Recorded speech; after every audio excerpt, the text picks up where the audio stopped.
جی ہم اس کے اوپر ضرور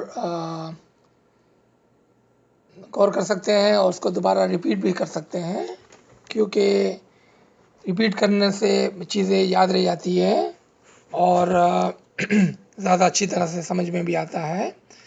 تو ہم اس کو ریپیٹ کر دیتے ہیں یہاں پر. یا علی مدد، یا علی مدد.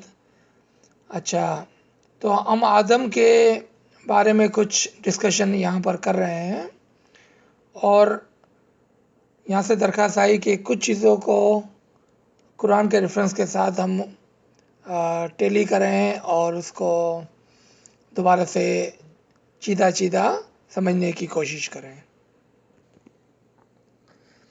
تو سورہ 39 آیت 6 کے اندر فرمایا گیا کہ آدم سے ہوا کو پیدا کیا گیا، اور 4 کی 1 کے اندر فرمایا گیا کہ نفس واحدہ سے ہوا کو اور تمام لوگوں کو پیدا کیا. تو یہ کیسا ممکن ہوا؟ جس طرح سے ابھی ہم نے اپنے پچھلے لیکچر کے اندر سمجھا کہ یہ روحانی پیدائش کی بات ہے. تو جب آدم اپنے اسم اعظم میں کامیاب ہو گیا اور روح خداوندی اور نور خداوندی کو حاصل کر لیا، تو اس نے اپنی اس کامیابی کی وجہ سے اور اپنی اس کامیابی کے ساتھ اپنی بیوی یعنی کہ ہوا کو، آپ سمجھ گئے کہ بیوی کا مطلب کیا ہوتا ہے، یا لڑکی کا مطلب ہوتا ہے شاگرد. تو اس نے اپنے شاگردوں کو بھی، جس طرح سے وہ خود حقیقی معنوں میں امام کے روح اور نور کے ساتھ زندہ ہو گیا تھا، ان کو بھی پیدا کر دیا، ان کو بھی زندہ کر دیا روحانی طور پر، کیونکہ یہ تمام لوگ اس کے ساتھ اس وقت موجود تھے. جس طرح سے آدم ایک انسان تھا، اسی طرح سے اس کے ہوا اور اس کے قریب کے لوگ جو اس کے شاگرد تھے اس کی بیوی کہلائے، اور آدم کا اس کی بیوی کو سب سے پہلے پیدا کرنا، اور بیوی کے لیے جو اعلیٰ پیمانے پر یا اعلیٰ مقام پر ٹرم یوز کیا جاتا ہے وہ حجت ہے، کہ آدم نے جو پیغمبر تھا سب سے پہلے اپنے حجت کو زندہ کیا، یعنی کہ اس کو روحانی طور پر تعلیم دے کر اس کو اپنے جیسا زندہ کر دیا، کیونکہ وہ خود حقیقی معنوں میں روحاً زندہ تھا. اور پھر ان دونوں سے بہت سارے لوگوں کو پیدا کر دیا، یعنی ان دونوں نے مل کر پھر بہت سارے شاگردوں کو علم دے کر اور امام شناسی سکھا کر روحانی طور پر زندہ کر دیا. آپ دیکھیں سورہ 36 آیت 51 کے اندر، جس میں خدا تعالیٰ فرماتے ہیں کہ آپ دیکھیں گے کہ یہ سب کے سب اس کی طرف دوڑ پڑے، یعنی کہ جب انہوں نے آدم کی کامیابی کو دیکھا اور جب انہوں نے ان کے شاگردوں کی کامیابی کو دیکھا اور دیکھا کہ یہ سب روحاً پیدا ہو چکے ہیں، تو وہ سب کے سب اس کی طرف متوجہ ہو گئے، اس کی طرف دوڑ پڑے اور اس سے روحانی تعلیم لینے لگے. اور یہی بات اوپر کی آیت کے اندر تھی کہ ان سب کو ایک نفس سے یعنی کہ آدم سے پیدا کیا گیا، یعنی کہ آدم نے اپنی روحانی تعلیم سے ان سب کو امام شناس بنا دیا اور روحانی طور پر ان کو پیدا کر دیا. یعنی کہ یہاں پر حقیقی پیدائش کی بات ہو رہی ہے، ورنہ وہ دنیا میں اپنے ماں باپ سے ہی پیدا ہوئے تھے. ایک اور آیت کی طرف آئیں، 18 کی 99.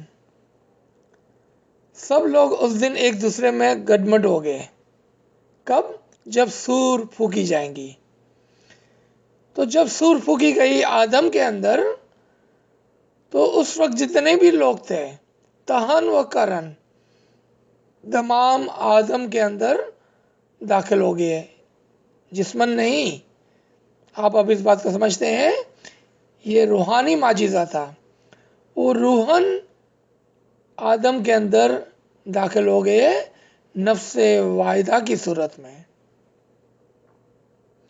اور جب آدم معراج پر گیا، بلندی پر گیا، جنت میں گیا، تو یہ سب کے سب اس کے ساتھ ایک نفس واحدہ کی صورت میں شامل تھے. اور جب آدم وہاں سے لوٹا تو یہ سب کے سب اس کے ساتھ نیچے اتر آئے. اور یہ نیچے اترنے کا ریفرنس جو ہے وہ سورہ 2 سورہ بقرہ آیت نمبر 38 ہے. اور اسی کے اوپر اس درخت کا بھی ذکر ہے کہ جس میں سے کہا گیا کہ اس درخت سے نہ کھانا. یہ سورہ نمبر 2 آیت نمبر 35 کے اندر آپ کو مل جائے گا. 3 کی 33 کے اندر آدم کو سارے جہان سے چن لیا گیا اور اس کو عزت دی گئی، اس کو برگزیدہ کیا گیا کا ریفرنس آپ کو مل جائے گا کہ اس وقت جتنے بھی امام شناس تھے یا جتنے بھی لوگ وہاں پر موجود تھے امام کے ساتھ. کون تھے امام اس زمانے میں؟ امام حنید.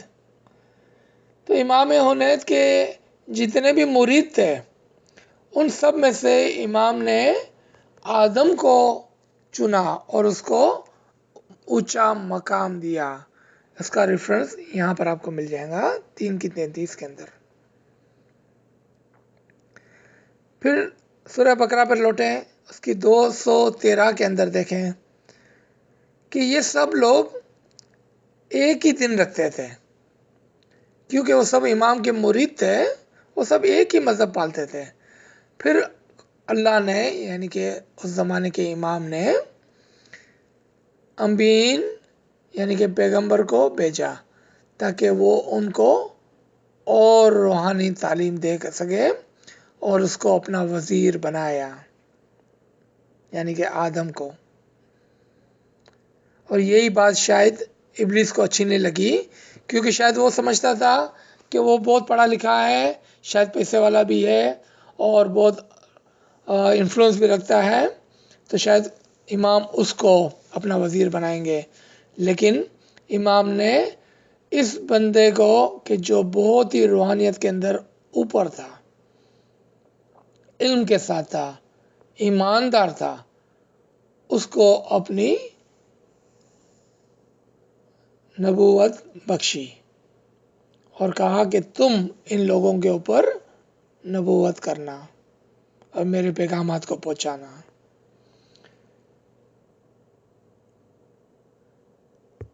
پھر ایک سوال اگر آپ کو یاد ہو کہ پچھلے ہفتے آیا تھا اور اس کو ہم نے کور کیا ہے، لیکن یہاں پر دوبارہ کور کرتے ہیں.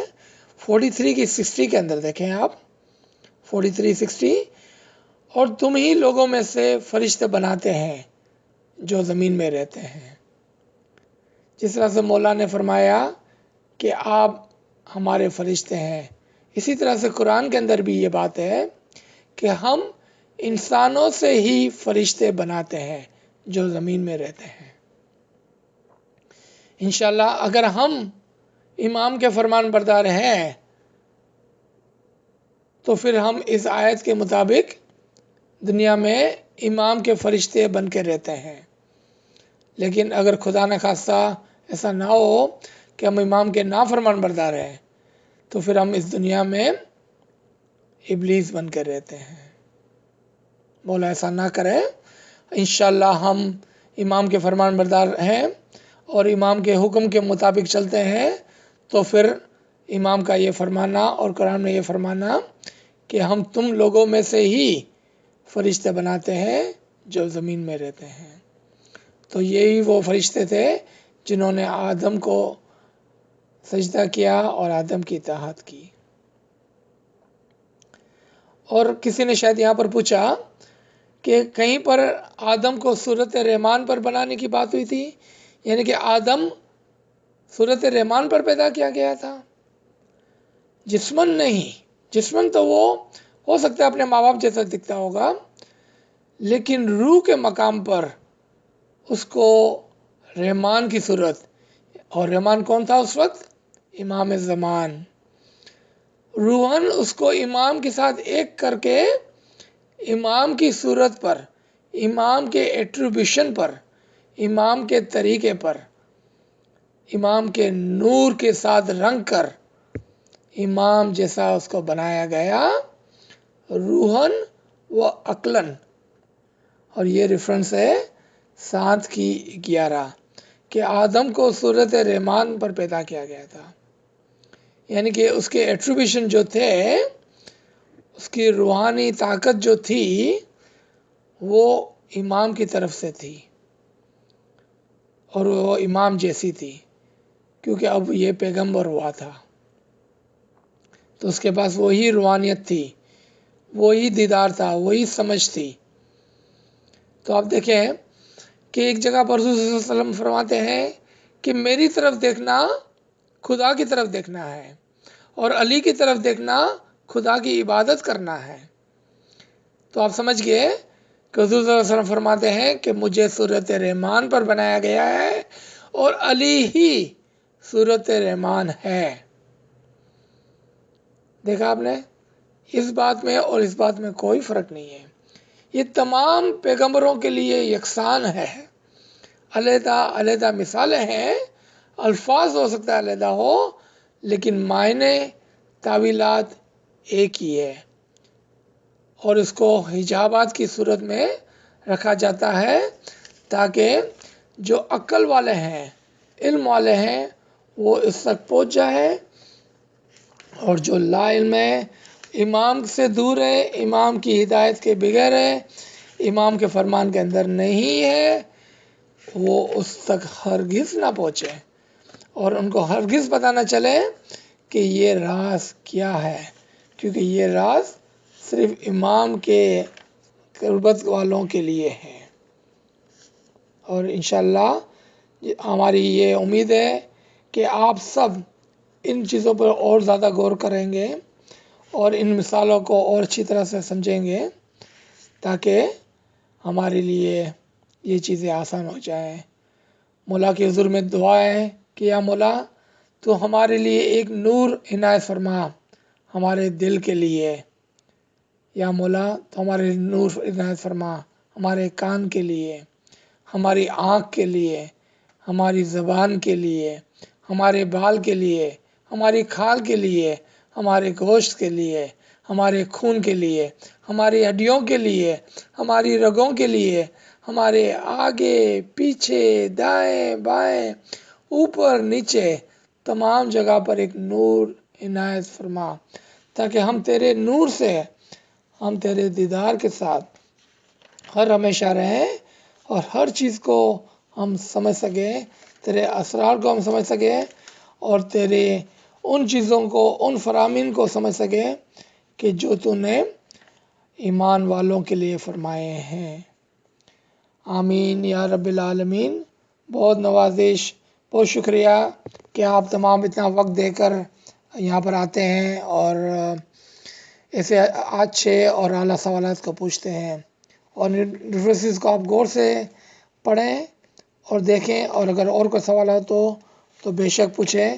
ناچیز یہاں پر ہے، اور کوشش کریں گا کہ اپنی جو بھی چھوٹی موٹی سمجھ ہے اس کو اس کے سوال جوابات کے لیے صرف کرے.